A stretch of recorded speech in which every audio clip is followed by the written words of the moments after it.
Jadi pengembangannya itu nomor satu, we have to have a good digital strategy. Dan ini menjadi ujung tombak di kita, bukan kita mau menjadi digital company, tapi we are making digital itu sebagai enabler daripada bisnis kita. Kenapa? Karena Kimia Farma itu punya footprint di mana-mana. So digital strategi kita is how can we make it digitally enabled to become an ecosystem. Ya, jadi sudah jelas tadi saya bilang kita udah kolaborasi dengan banyak pihak dan kita kembali akan menjadi healthcare ekosistemnya melalui digital di Indonesia. Kemudian itu satu on the digital strategi. Nomor dua, pengembangan bisnis. Pengembangan bisnis kita akan kemana?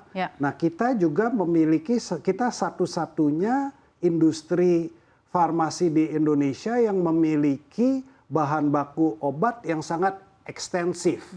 Nah, bahan baku obat ini kalau bukan pemerintah nggak ada yang berani untuk berinvestasi karena bahan baku obat di Indonesia itu kompetisinya adalah dengan China dan India, di mana volume mereka itu 1000 kali lebih besar daripada kita. Tapi bahan baku obat yang diciptakan oleh pemerintah atau di komitmen untuk didirikan di Indonesia melalui Kimia Farma yang sudah berjalan adalah proyek strategis untuk ketahanan nasional. Nah, itu kita memiliki 28 bahan baku obat. Nanti setelah semuanya commercialize, mudah-mudahan importasi kita akan bahan baku obat bisa diturunkan sebanyak 20%.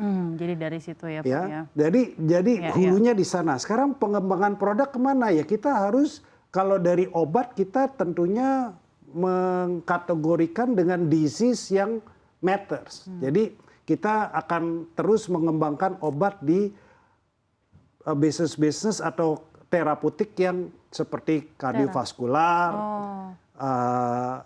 diabetes, even to a certain degree kita masuk ke onkologi.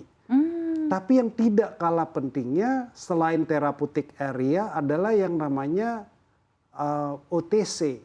Nah, OTC itu Indonesia kadang-kadang kita harus berterima kasih kepada COVID karena orang sekarang menjadi health conscious. Salah satu yang dikonsumsi paling tinggi di Kimia Farma melalui gerai kita. Nah, ini keuntungannya Kimia Farma, kita punya retail service. The biggest consumption selain obat hari ini adalah yang namanya VMS. Vitamins, minerals, and supplements. Nah, ini ke depannya kita sedang mengembangkan.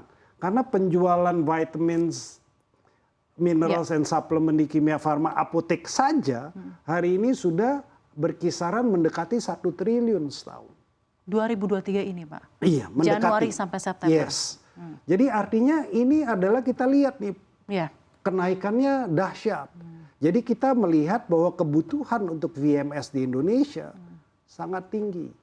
Nah, kita mulai mengembangkan banyak produk di area VMS. Menarik sekali ya, Pak. Jadi tadi Anda juga menyebutkan mengenai VMS. Nah, mungkin saya ingin menanyakan ke depannya mengenai seperti yang tadi Anda sampaikan, tentunya merapikan operasional itu tidak mudah ya Pak ya, dan itu tentunya menjadi challenge tersendiri yang tentunya akan semakin memberikan energi ya untuk Pak David dan tim di Kimia Farma untuk tetap mengembangkan Kimia Farma ke depannya. Tapi challenge dari eksternal Anda melihatnya seperti apa? Contohnya misalnya kita tahu sekarang era suku bunga tinggi sedang terjadi di global dan kemarin baru saja Bank Indonesia menaikkan 25 basis poin ya. Ini kan sepertinya juga ada sentimen yang naik kepada pelaku pasar. Kita ketahui dalam kesehatan sendiri juga banyak bahan baku yang import dan rupiah saat ini sedang terdepresiasi cukup dalam kembali ini Pak. Mungkin tantangan-tantangan dari internal seperti apa dan tantangan dari eksternal seperti apa serta strateginya Pak? Jadi kalau kita kan beruntungnya bahwa kita tidak bertransaksi banyak dengan dolar. Kita banyak bertransaksi dengan rupiah. Jadi kalau dampak daripada itu mungkin nantinya kalau ada inflasi di bahan baku obat. Ya, tapi mestinya tidak berdampak luar biasa besar gitu ya. Kalau menurut saya karena kekuatan kita adalah pasar domestik, kita tidak terlalu berdampak dengan yang barusan disebutkan dari global, ya, Pak, ya? Global ini. Karena kebutuhan di dalam domestic market ini menurut saya untuk sektor yang ada di kimia farma tidak terlalu berdampak terhadap apa yang terjadi, kecuali besok barang semua naik 3 kali. Iya, Tapi iya. kan nggak mungkin. Apalagi dengan populasi Indonesia 270 Betul. juta yang menjadi consumer Anda gitu ya, jadi Pak ya. karena saya bukan di sektor financial, I think I'm less impacted than those that are in financial business gitu ya. Nah, tapi kalau ngomong faktor-faktor internal atau eksternal di luar, apa yang akan menjadi challenge buat kita?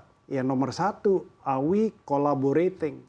Jadi kuncinya hari ini kimia farma kita buat demikian terbuka untuk berkolaborasi. Baik.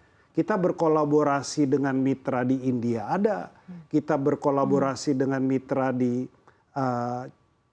China ada, kita bermitra dengan perusahaan di Eropa ada, dan kita hari ini believe bahwa the new competition is actually the best collaboration. Jadi artinya kita ini kompetitor itu buat kita udah nggak takut. Dan menurut saya itu membuat kita lebih bersemangat sehingga kita boleh memberikan service yang lebih baik.